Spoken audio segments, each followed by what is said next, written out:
Hey Violet, how's it going? You got a minute? Mind if I talk to you about something? Nora? Sure, I'm free. What's up? I've been doing some thinking, and it's your mom and dad's 50th wedding anniversary this year, right? I wanted to speak to you about it. You see, we've got a little idea we wanted to pitch to you. Oh, is it? I must have forgotten. Yeah. Anyway, your mom and dad have always been good to me. They're the best in-laws a girl could hope to have, and I feel lucky to have them in my life. So me and Jason have been talking, and we decided we want to splash out to send them on a holiday somewhere nice as a huge once-in-a-lifetime anniversary present. What do you think? Sounds fine to me. Do what you like. I really couldn't care less. Why are you bothering me about it? Well, we were wondering if you'd help us make sure that they have a great time.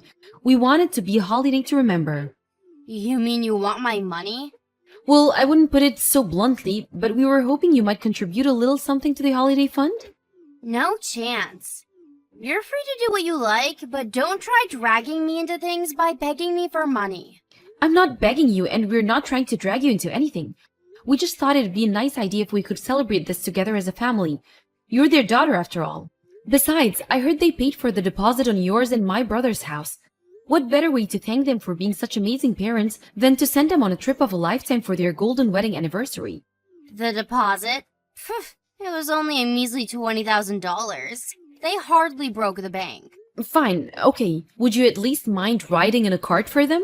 If you could, it would be amazing if you could ride them one from little Mikey too. They'd be over the moon to get an anniversary card from their favorite grandson. You know how much they dote on that boy.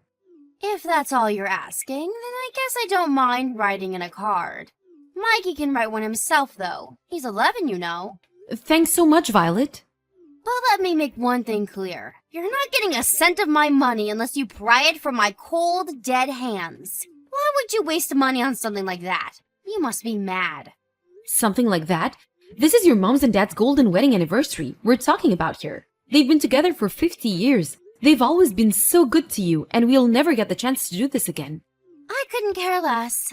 What's so special about him being married for a long time? What, do they want a medal? Geez, Violet, they're your parents. Besides, you're always buying luxuries like branded clothes, accessories, and perfumes, right? Would it really hurt so much to part with a little of that money to jet your amazing parents away for the anniversary trip of a lifetime? We're not asking for much. It'd be nothing in comparison to the designer goods you buy. Who the hell do you think you are? You've got some nerve to speak to me like that. If you were trying to piss me off, you've succeeded. Remember when your dad got hospitalized after his car accident? Not only did you not contribute when we all chipped in to pay his medical bills, but you didn't even visit him. In the end, besides your mom, me and Jason were the only ones who were there for him, physically, emotionally, and financially, while you barely lifted a finger. What's the problem with that? Jason's the eldest son. It's the eldest son's job to step in when his parents are in trouble. What did you expect me to do? Give me a break. But you literally did nothing. That's not normal. You couldn't even bring yourself to visit your seriously injured dad in the hospital? No matter which way you spin it. What you did was messed up. Not only that, but you and your husband have way more money than me and Jason. The fact that you were in the best position of all of us to help out and did nothing says it all. Sure, we have a lot of money. My husband's a top executive at a major global company. What of it? What are you saying? That us being rich and successful means that you have a right to our money? That's laughable, pathetic, poor people logic. We are not a charity. Wow, I see. Fine. You know what? Forget it. To be honest, we were pretty certain you wouldn't help us before we even asked. I only messaged you just in case you changed your ways since we last spoke, but I see now that would take a miracle. It's plainly obvious that you're only begging me for money because you have none of your own. This is all just a ploy to pull at my heartstrings, isn't it? How about you stop pretending you're not poverty-stricken losers and just admit your status as miserable bottom feeders? Anniversary holiday fund?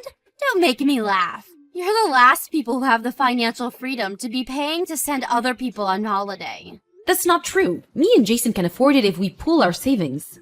Maybe so, but something like this must be very expensive for a low-income family like yours. Tell me, Nora, what's it like being a peasant? I imagine it must be terribly difficult to get by. I heard you use discount coupons at the supermarket. Can you imagine anything more tragic? What's wrong with using discount coupons? What's wrong?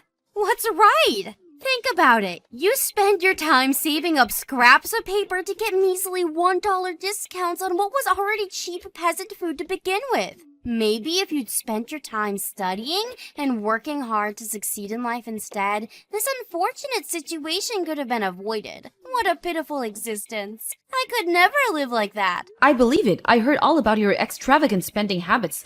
You spend 3 hours at the salon every day, you dine at fancy restaurants like you're a member of the global elite, and you wouldn't be seen dead without your Pepsi or Armani clothing and perfumes. How does your husband feel about you wasting his money like that?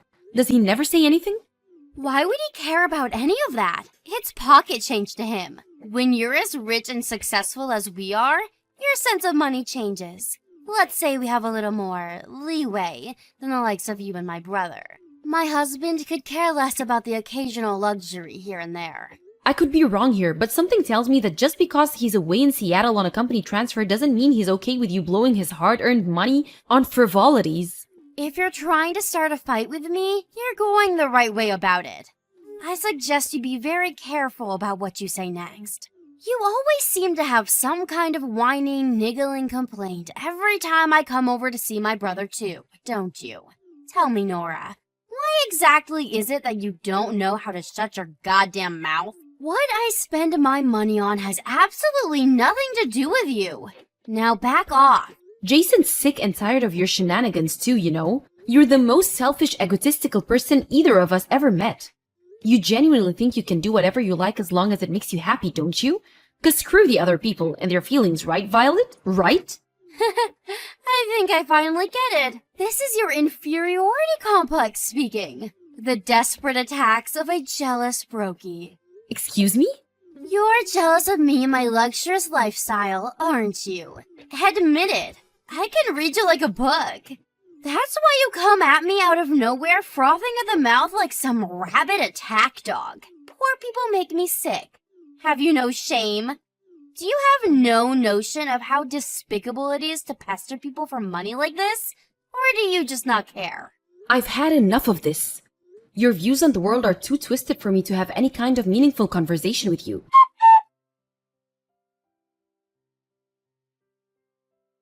Sorry to message you so late like this, but I just happened to bump into Mikey. He's still in elementary school, right? Yes? Why? What do you want? I just saw him outside alone walking the dog. It's really late. Should he be out on his own this time? Don't you think it's dangerous? He's used to walking the dog. There's nothing to worry about. And sure, he may be in elementary school, but he's in the 6th grade, and it won't be long before he moves up to junior high.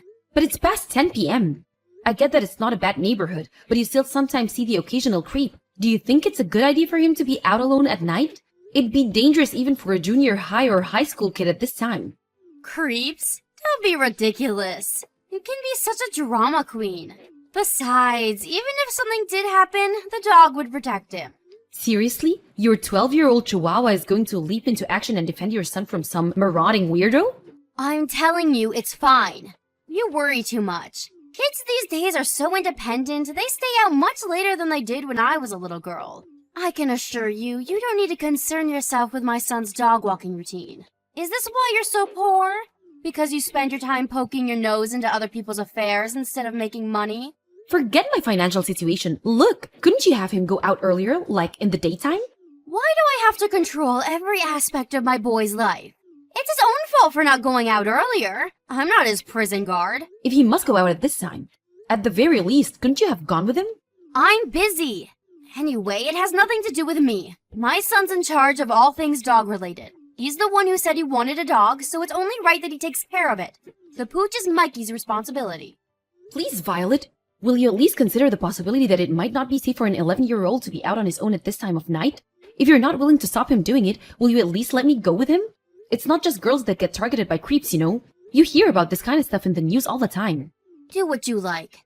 Phew, okay, thanks. I will. I'll let Mikey know he's gonna have some company. Good grief, you're so soft on that boy. I wonder if it's because you have no kids of your own. I suppose it only makes sense that you'd know nothing about raising children. But I do at least wish you wouldn't pester me with trivialities like this. Your son's safety is triviality? Lord, give me strength. Anyway, even if I don't have kids, I know full well how dangerous it can be for a child to be out walking on their own late at night. It's not my job to interfere in every aspect of my son's life. How on earth do you expect him to grow into a disciplined, independent young man if he can't even be trusted to walk the dog on his own? I guess you always did have a tendency to look the other way when it came to Mikey, huh? Good grief, woman. Quit your complaining already. By the way, where did you end up deciding on for my parents' wedding anniversary holiday? We spoke to them about it, and they said they really wanted to go to a hot spring resort. We did some research on the best spots in America, and we're thinking of sending them to a famous resort in California. Oh, that close? You could have at least sent them further away. Are you aware we live in Washington, my dear? They'll barely feel like they've moved. I suppose I should have seen this coming. What with you being extremely poor and all. I mean, California, seriously? Everyone knows that when it comes to hot springs, there's only one place to be. Oh wait, could it be you couldn't afford to send them there? Go on, enlighten me. Where would you send them? The land of the rising sun, Japan, duh! If you couldn't afford that, you could have at least sent them some other place abroad. You know, like Hawaii or Guam.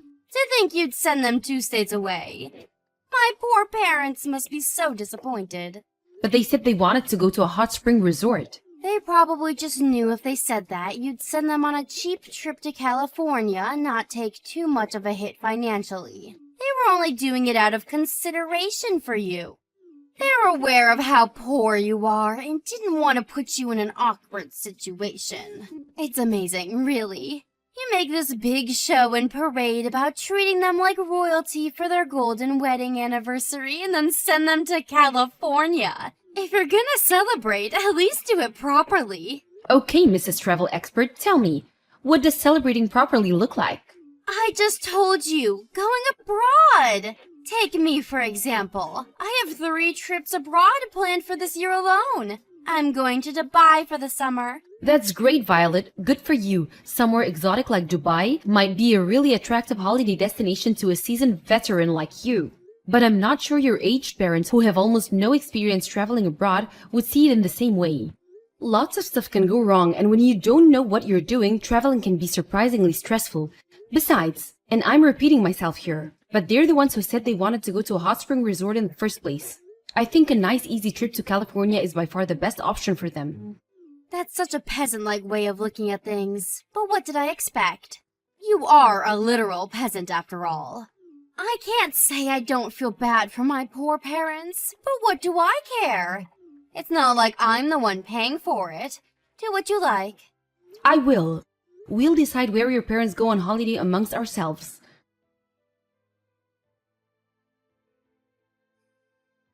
What the hell's going on here? I could ask you the same thing. What the hell do you want? When I went to the supermarket just now, I passed through your neighborhood. The supermarket? Oh no, you don't mean that budget supermarket for poor people a few blocks away, do you? You went again today? Are you gonna spend your whole summer vacation trading in poverty coupons for discount peasant slop at that shabby supermarket? I hesitate to call it a supermarket.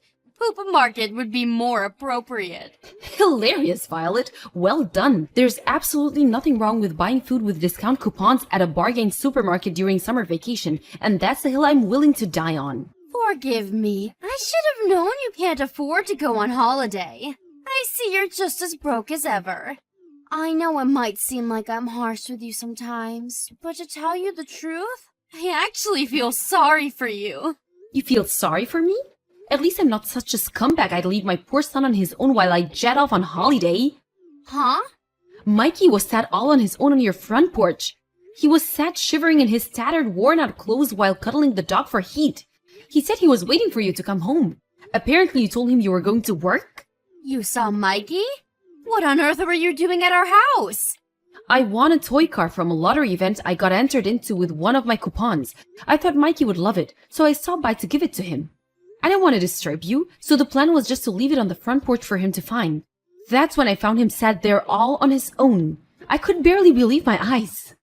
Oh, I see. Well, give him the toy and get lost. You don't need to worry about my son. I thought you were supposed to be going away for summer vacation as a family. Why did you leave Mikey on his own? Not only that, but you lied to him and said you were going to work so he thought you'd be back soon. What the hell do you think you're playing at? This is unacceptable. Who told you we were going on holiday as a family? Seems to me like you just assumed it based on nothing. If you must know, I'm on holiday with my friend. The only reason I told Mikey a little white lie is so he'd watch the house without kicking up a fuss about not being able to see me for a while. What? You intentionally deceived your son and you see no problem with that? Sure, as soon as I mentioned work, he just gave in and accepted. If I'd have told him I was going on holiday to Dubai with my girlfriend, he'd only have gotten jealous and thrown a tantrum because he wanted to come. I can't believe you. How long has it been since you left for Dubai? Have you no shame? How could you leave your 11-year-old son on his own like this? Take a chill pill, sweetie. He's more than capable of watching the house on his own at his age. Maybe, just maybe I could understand if you left him for a single day if you had urgent business to attend to. But to leave him on his own while you fly aboard to go on a freaking holiday? Who does that? Does he at least have enough food or money to buy some? He was absolutely starving when I found him. I'm sick of your incessant whining. Would you put a lid on it already? Of course he has everything he needs. What do you take me for? Oh, I don't know. The kind of person who leaves their son on his own to fly halfway across the world to sunbathe with her girlfriend? Besides, I know you're lying. He asked me to look at the inside of the house. It was hard to see anything beyond the mountains of maggot-infested garbage, and I definitely didn't see anything resembling money or edible food. Who do you think you are? How dare you enter my house without my permission? I'm taking Mikey back to our house. The dog, too. I'm gonna run him a nice warm bath and cook him some supper. He doesn't look like he's eaten anything in days. Quit sticking your nose into my family's business! You'll do no such thing! I'm not listening to a word you say. I feel so sorry for Mikey. I can barely bring myself to look at him in this state. His clothes are worn out. His face has no color. I've seen healthier-looking homeless people. Don't worry about us. Just carry on enjoying your precious holiday. I wouldn't want you getting an uneven tan on my behalf. Goodbye. You better have taken my son back to his home where he belongs. Did you? Yes, I took him back home. He's with your husband. What? My husband came back from his work transfer? Little Mikey was in such a horrible state, I had no choice but to call him. When I explained the situation, he apologized and said he'd be on the next flight home. I didn't have his number, so I had to call your mom first. No! What have you done? How many times did I tell you not to stick your nose in my goddamn business? You will pay for this! I must say, it looks like someone's been a very naughty girl. Your husband had no idea about your trip to Dubai, did he? But I did tell him I'd be away from the house for a little while. Maybe so, but you lied again, just like you always do. He said you told him you were going on a business trip. What's worse, you told him you were hiring a babysitter so he didn't need to worry about Mikey being on his own. That's what you told him, isn't it, Violet? Lies, lies, and more lies. I gotta say, I've never seen your family this angry before. No. I didn't mean to hire a babysitter. That wasn't a lie. But she canceled on me at the last minute. That dumb girl. None of this would be happening if she'd just done her job like we agreed. I had no time to find another one, and my flight was due to leave, so I had to leave Mikey to watch the house on his own. You didn't have to take him like that. He's used to watching the house. He would have been fine without your meddling. He was starving, Violet. He said all he had left to eat was some candy that he was rationing because he had no idea when you'd be back. Him shivering on the porch cuddled up to the dog like that was the most heartbreaking thing I've ever seen. How could you do that to your own son? I told you I left him some food. He probably just ate it all on the first day. That's hardly my fault. Really? I wonder if it might have had something to do with you lying that you were going to work. He probably expected you to come back that night. Besides, there's no way you left him enough to cover your entire holiday. Now, to change the subject a little, your husband says he noticed you've been blowing his money by indulging in every possible luxury under the sun. You've been lying to him this whole time. What are you talking about? Your wasteful spending habits, obviously. You covered up your husband's rapidly shrinking bank balance with a pack of shameful lies. Repair costs for the roof, money for Mikey's medical bills. Lie after lie after lie, with not so much as a hint about how you were actually spending it on designer goods and fancy restaurants. What was it you said back then? My husband could care less about the occasional luxury here and there? Well, it turns out he could. And what's more, you obviously knew he would. Because you felt the need to hide it from him. Forget that. The real question here is, what the heck does any of this have to do with you? This is our problem, for us to discuss. It has nothing to do with you. Just who the hell do you think you are? Quit sticking your nose where it's not welcome. That's not everything you lied about either. I know all about the dog too. Apparently you were the one who wanted a chihuahua. But you got bored of looking after it a few months after you bought it, so you stopped caring for it altogether. leaving Mikey, who thankfully, unlike you, is a decent human being with a heart, to care for it all on his own. How does it feel knowing your 11-year-old son has more sense of responsibility than you? I get it. My brother Jason's probably mad at me, isn't he? I bet this is all coming from him. Admit it, you're just his mouthpiece. Here's what I'm going to do. I'm going to come over and see him as soon as I get back from Dubai, and I'll hear out everything he has to say. Can you please tell him to put a lid on this endless whining for the time being? Jason's far from being the only one who's mad with you. I'm acting your husband's mouthpiece here too. My husband? Mad doesn't do it justice. This goes beyond mere anger. He's absolutely livid. I've never seen him like this. And who can blame him? You've behaved despicably, forced to jump on the next flight home on a moment's notice from his work transfer out of state after finding out his pathological liar of a wife abandoned his son to jet off to Dubai, probably causing all sorts of problems for his company. And if that wasn't bad enough, he then realizes she's been spending his money like it grows on trees behind his back for God knows how long. Is he really that angry? He's so infuriated he looks ready to explode at any moment. He's even saying divorce is on the table. What? Divorce? Isn't that a bit drastic? Why would he go straight to divorce? Surely we can talk this through. I don't know. Geez, whatever could it be? Maybe it has been something to do with him messaging you every day to ask how Mikey was doing, and you telling him barefaced lies by pretending you were actually with him, and that he was absolutely fine? I don't know, Violet. Do you think it could be that? Maybe? Just maybe? You obviously knew what you were doing was wrong. Otherwise, you wouldn't have lied about it. Wrong! Mikey really was fine! If you think the disheveled, malnourished mess I found shivering in the cold on your front porch was anything resembling fine, I suggest you go and get your eyes checked out right now. Actually, scratch that. You need to see a shrink. 'Cause you've got a screw loose. Your husband's talking about divorcing you and taking you to the court over custody of Mikey, and if we're honest, after what you did, he'll almost definitely win. I think you should start preparing yourself for your inevitable ejection from the premises when you get home. What? He's gonna kick me out of the house now? Isn't this all too much too soon? What happened to reasonable discussion? It went out the window the moment you decided to abandon your 11-year-old son to go on holiday. Let's hope he lets you gather your belongings when you get back. Maybe if he's feeling extra kind, he'll let you camp out in the yard. Look, fine. I admit it. It could be argued that I told my husband a few too many lies. But even still, don't you think going straight from zero to divorce is a bit drastic? Is he okay with me being homeless? Are you? Could you really sleep at night with me out on the streets? Yes, we're all in agreement. It wouldn't bother us in the slightest. And sure, we'd sleep like babies, thanks. No one here wants to help you. You don't have a single sympathizer in this family. We'd sooner throw our money into a black hole than waste it on a selfish, arrogant narcissist like you. After that, Violet booked the next flight home from Dubai in a frenzied panic and showed up at the house the next day. Apparently, she showed up with a suitcase full of flashy souvenirs in an attempt to win her husband over. But the fact she bought them with his money just made him even angrier, and he refused to let her set foot inside the house. Collapsing into a crumpled mess on the front lawn, she stayed outside the house for several hours crying, screaming, and begging her husband to forgive her.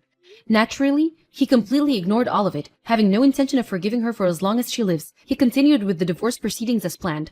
The two of them went through divorce court, and while I don't know about the finer details of the ruling, I don't know that her husband won full custody of Mikey, and the two of them immediately moved as far away from her as they possibly could. Both Mikey's mood and physical condition improved remarkably with a few days of moving in with his dad, and now he's been bright, energetic, healthy young man, and he always should have been. Mikey wasn't the only one who moved in with his dad. His beloved dog came with him too. He walks him every day without fail. My sister-in-law Violet, on the other hand, who had already been kicked out of her parents' house without a single dollar to her name as a result of her reprehensible behavior, had the gall to show up at mine and her brother's Jason's house, begging for money. She got on her knees before us and pleaded, "I need money, please. It doesn't have to be much, please. I'm begging you." My husband, who must have been in an extra kind mood that day, tossed $1 on the ground before her, before saying, "Never come anywhere near me or my family again." Oh, the irony? To think her entire life now rested on $1 after she used to make fun of me for using coupons to get discounts for the same amount at the supermarket. I'm not sure if it was because she suddenly realized how pathetic she was in a rare moment of self-awareness, but in any case, she slowly got up and trudged away, broken and dispirited, her energy and vigor gone. As we watched from behind as she walked out of our lives forever, it was obvious how gaunt and malnourished she'd become. Her confident, self-assured attitude was now nothing but a distant memory. I don't know what happened to her after that, but one thing's for sure, she needed help. There's a satisfying irony in someone who stopped at nothing to avoid helping others suddenly being in dire need of outside support. I hope she realizes what an arrogant, selfish fool she's been, but I'm not holding my breath.